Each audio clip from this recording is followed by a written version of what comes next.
Welcome to the daily news on September 25th in 2021. And today we start in Canberra in Australia. Australia wants to get new submarines from the USA instead of France. In Paris, the rejection is seen as a betrayal. The French shipyard commissioned with the construction is demanding compensation.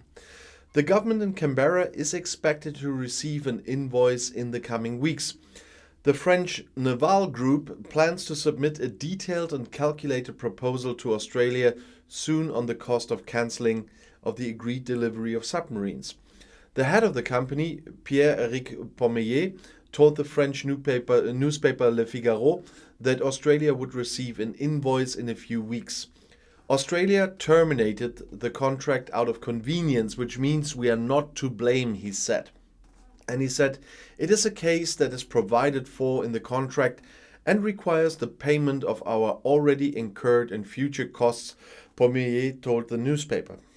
These included, for example, the costs for the demobilization of the infrastructure and IT and the regrouping of employees. Pommeillet reiterated, we will assert our rights. Australia had previously complained that business with the naval group, which is partially owned by the French state, was years behind schedule and well over budget.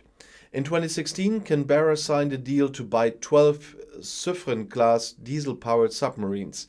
The deal has been dubbed by the contract of the century and was valued at 56 billion euros. It's quite a lot. The contract was later, it first was 31 billion and later was revalued at 36 billion euros. However, the US, UK, Australia announced a new security alliance for the Indo-Pacific in mid-September. And this also includes the construction of nuclear submarines in Australia with the support from the USA, which prompted Australia to abandon the multi-billion-dollar submarine deal with France. France called the bursting of the deal treason and temporarily recalled its ambassadors from Washington and Canberra for so-called consultations. According to the French Ministry of Defense, the company has already started talks with Canberra about a financial deal. Accordingly, the naval group had already completed work worth 900 million euros on the submarines. According to the ministry, the company had not suffered any losses at the work as the work was covered by Australian payments already made. We will see how that continues. But now let's go to Moscow in Russia.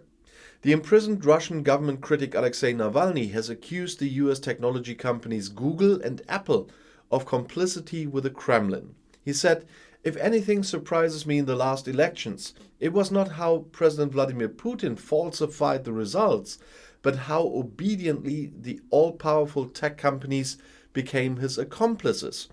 Navalny wrote that on Twitter on Thursday. In the parliamentary elections in Russia last week, US corporations bowed to pressure from the Russian authorities. They removed the opposition's smart voting app from their app stores, which made election recommendations for opposition alliances against the ruling party. The messenger service Telegram also deleted the voting information from its online service. Google and Apple are run by cowardly and greedy people, said Navalny, who is currently serving a 2-year sentence in a prison camp. They tell us that they are making the world a better place, but inside they are liars and hypocrites, he wrote. The Kremlin critic also said he was terribly angry and disappointed with Telegram chief Pavel Durov. In the parliamentary election overshadowed by allegations of fraud, President Putin's ruling party had, according to official information, won the day. And now let's go to Washington in the USA. The US House of Representatives special committee investigating the deadly January 6th riots in the Capitol has summoned 4 former members of Donald Trump's administration. As the chairman of the committee, Benny Thompson, announced in a statement on Thursday, it is Trump's then chief of staff at the White House, Marc Meadows, his deputy Dan Scavino, Trump's advisor Steve Bannon, and the former employee of the Department of Defense, Kash Patel. The 4 men had been instructed to appear for questioning, Thompson said. A Meadows representative said he declined to comment. Bannon and Scavino could not be reached so far. Patel said in a statement that he was disappointed but not surprised that the committee issued a subpoena instead of asking for his volunteer assistance. In Washington at the beginning of January, protests by supporters of the outgoing US President Donald Trump against Joe Biden's election victory escalated with an unprecedented storm on Parliament. Trump supporters broke police barriers and entered the Capitol while senators and representatives were in the process of formally confirming Biden's November victory. The meeting rooms had to be evacuated. 5 people died in this attack. More than 600 people have been charged in connection with the storming of the Capitol. Trump had to face impeachment proceedings for the attack because he had previously incited his supporters in a speech. However, at the end of the trial, the Republican was acquitted. The committee in the US House of Representatives is to investigate the background to the attack on the Capitol.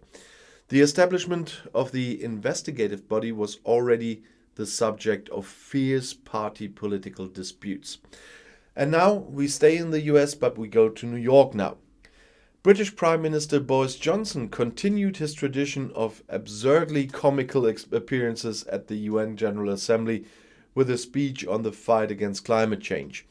With a view to the impending failure of the COP26 climate conference in Glasgow in November, Johnson urged greater efforts in his address at the general debate at the United Nations in New York on Wednesday.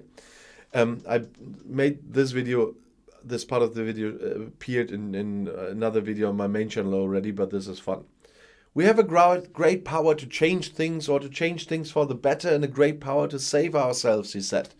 Johnson stressed that the climate action would not only help the planet but also benefit economies. When Kermit the Frog sang, "It's not easy to be green," do you remember? I want you to know he was wrong, he was wrong. It's not just easy, it's lucrative and it's right to be green, said Johnson about the famous frog character from The Muppet Show. Oh boy. In addition to planting trees, Johnson praised wind energy in particular in his very own way. In the flooded prairies of Doggerland between Great Britain and Holland in the North Sea, we created large forests from beautiful wind turbines. In fact, we produce so much offshore wind for considering changing my name to Boris Johnson in honor of the god of the North Wind.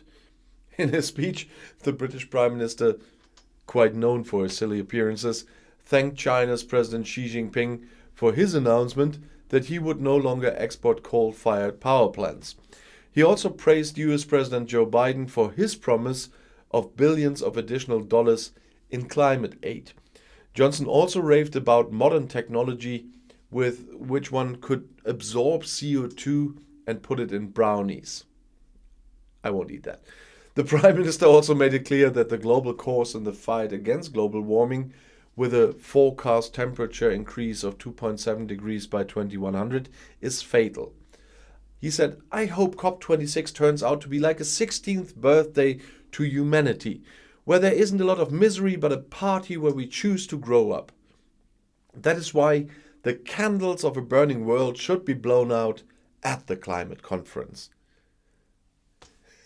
Sometimes I really don't know what to say about that guy. Except I'll see you in my next video. Bis gleich.